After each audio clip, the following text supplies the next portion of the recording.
Hi guys, কেমন আছেন সবাই? আশা করি খুব ভালো আছেন। আমিও ভালো আছি। আজকে আমি দেখাবো কিভাবে আপনারা অ্যাডোব ফটোশপ থেকে ব্যাকগ্রাউন্ড চেঞ্জ করবেন। আজকে আমরা অ্যাডোব ফটোশপের 2 নম্বর পার্টে আছি। তো আমাদের আরও অনেকগুলো পার্ট আছে, যেগুলো দেখার জন্য আমার চ্যানেলটিকে সাবস্ক্রাইব করে পাশে থাকা বেল আইকনটি বাজিয়ে দিন। সরাসরি চলে যান অ্যাডোব ফটোশপে।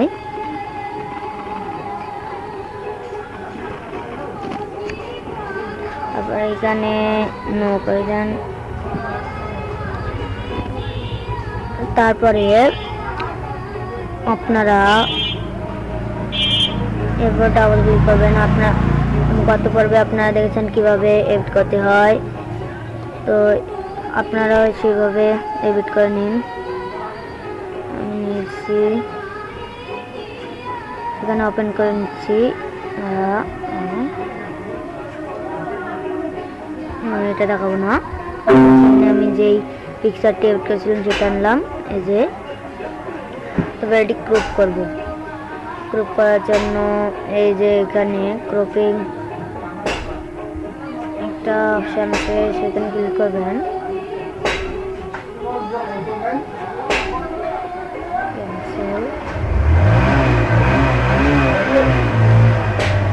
পরবর্তী ক্লিক করার পর এইখানে দিবেন অন। আপনারা A4 সাইজের ছবি বানানোর জন্য সাইজ একটা আছে, যেমন এখানে দিবেন 8 পয়েন্ট অন, এবং এইখানে দিবেন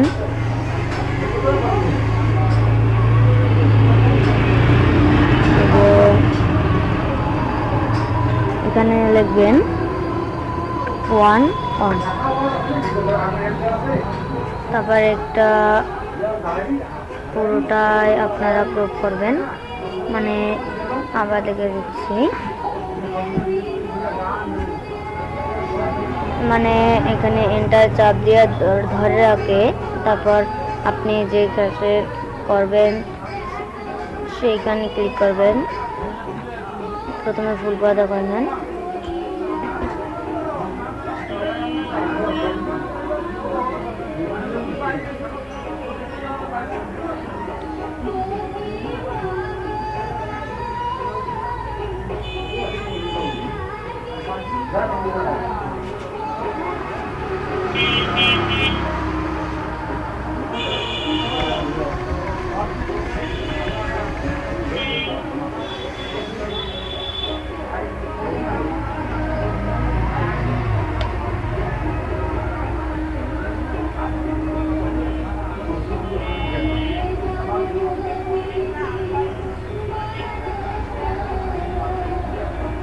তারপরে ক্রপ হওয়া যাওয়ার পরে এন্টার ক্লিক করবেন।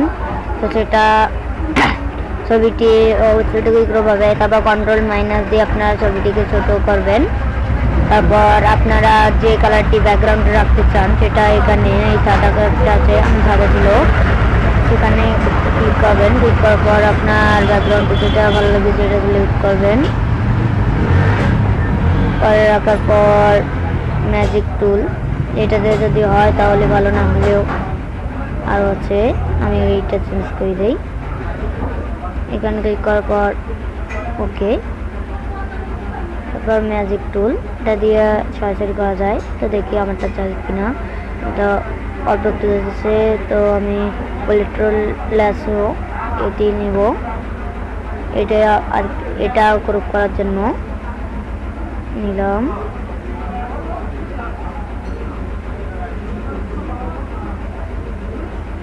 এভাবে পুরো ছবিটিকে আপনারা করবেন। তো আমি অল্প একটু দেখে দিলাম। এন্টার করার পর ডিলিট হয়ে যাবে। তো আমি এগুলো তো জানি, কিন্তু আমি এখন দেখাবো কীভাবে সিনারিটা চেঞ্জ করবেন। এই জন্য এখানে আবার ডাবল ক্লিক দিবেন। তো আপনি যেটা ব্যাকগ্রাউন্ড হিসেবে রাখতে চান সেটা এখানে সিলেক্ট করবেন। আমি যেটা ব্যাকগ্রাউন্ড হিসেবে রাখতে চাই সেটা এখানে সিলেক্ট করে দেবো। আমার ব্যাকগ্রাউন্ডটা আমি রাখতে চাই। এইটা, তারপর ওপেন করে নিলাম এটাও। এই যে আপনি এই ছবিটা যতটুকু যে সাইজে করেছেন এটাও সেই সাইজে করতে হবে, সেজন্য ক্রপে যাবেন। এগুলো আর কোনো করতে হবে না, এখানে ওইটার মতো এটাও করে নেবেন।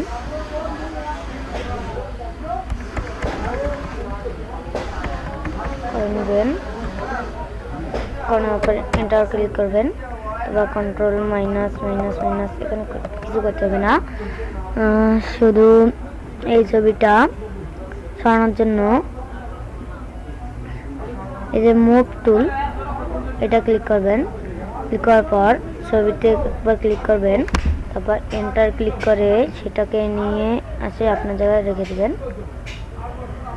এটা বড় করলাম, তারপর ঠিক জায়গা মতো বসে দিলাম। তারপর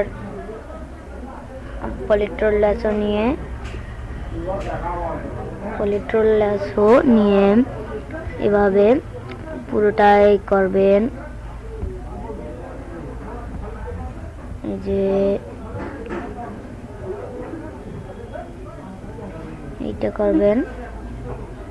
এবার আপনারা দেখেন,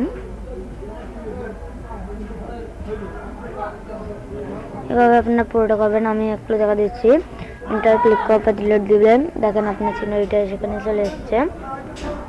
আমি একটু সামান্য একটু রেখে দিতেছি যাতে ভিডিওটি বেশি বড় না হয়। ডিলিট সব দেখেন, এই যে ডিলিট সিনারি হচ্ছে, এই দেখেন ডিলিট হয়ে যাচ্ছে, এই দেখেন। তারপর ওটা যেগুলো আছে সেগুলো ইরেজারে ক্লিক করবেন। ইরেজারটিতে ক্লিক করার পর বড় করার কন্ট্রোল ডি দিয়ে তারপর বড় করার যে অপশানটি আমি দেখে দিয়েছিলাম সেই অপশানটি ক্লিক করবেন। তারপর এভাবে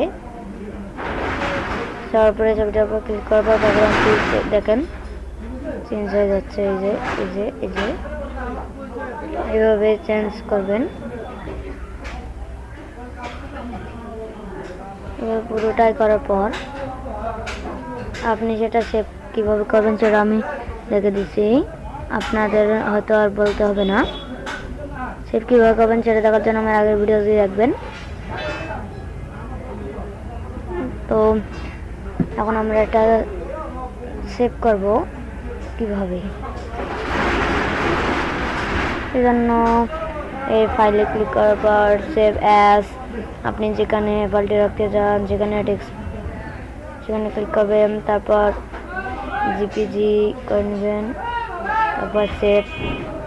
ওকে, আপনার কিন্তু পিকচারটি সেভ হয়ে গেছে। এখন আপনি এখানে ক্যান্সেল ক্লিক করবেন। নো এই যে দেখেন আমার কিন্তু এই যে সিনারিটা কিন্তু ওপেন হয়ে গেছে। এই যে দেখেন আমার কিন্তু সিনারিটা ওপেন হয়ে গেছে। এভাবে আপনি ব্যাকগ্রাউন্ড চেঞ্জ করতে পারবেন। তো আমার পরের ভিডিওতে থাকছে কিভাবে আপনি একটি ফটোর সাথে অন্য একটি পিকচার অ্যাড করে, মানে ডবল ফটো আর কি অ্যাড করবেন। অনেক সময় তো আমি আর আজকে কোনো বলছি না, পরে ভিডিও দেখার অনুরোধ রইল। আমার চ্যানেলটিকে সাবস্ক্রাইব করে পাশে থেকে বেল আইকনটি বাজিয়ে দিন যাতে আপনি আমার সবগুলো ভিডিওর নোটিফিকেশন সবার আগে পান। তো ভালো থাকবেন সবাই, ধন্যবাদ আমার ভিডিওটি দেখার জন্য।